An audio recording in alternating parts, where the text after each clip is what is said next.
To give you a couple of examples of labor exploitation, a typical scenario that you'll find in the Mekong region where I work is a person from Myanmar or Burma will cross over into Thailand and make their way to a place called Samut Sakhon.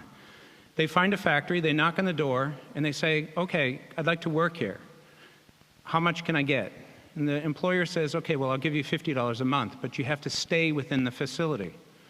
That person has never seen $50 a month. It seems like a tremendous amount of money.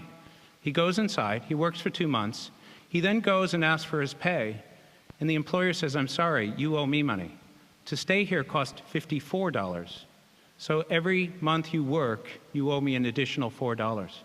So you have people who are virtually enslaved within factories because of this debt bondage approach, and they can't get out. There's barbed wire all the way around, and for the most part, they are beaten if they try to escape and so forth. So that's one example.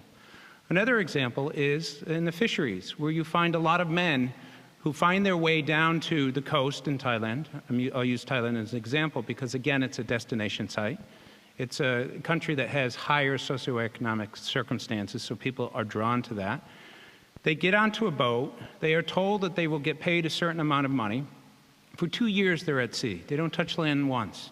When they come back, after terrible conditions, and in many cases, they face situations where they're beaten, and if they get sick, they get thrown off. If they complain too much, they get thrown off. Terrible, terrible circumstances.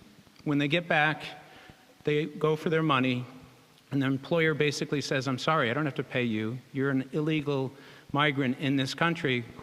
Go tell the police if you want. They're just going to put you across the border. So you have an individual who gave up 2 years of his life, and then for the most part has no opportunity to recoup on anything. Perhaps he was the sole breadwinner for a family, and the expectation that money was going to come back and debt was incurred during the time that he was away.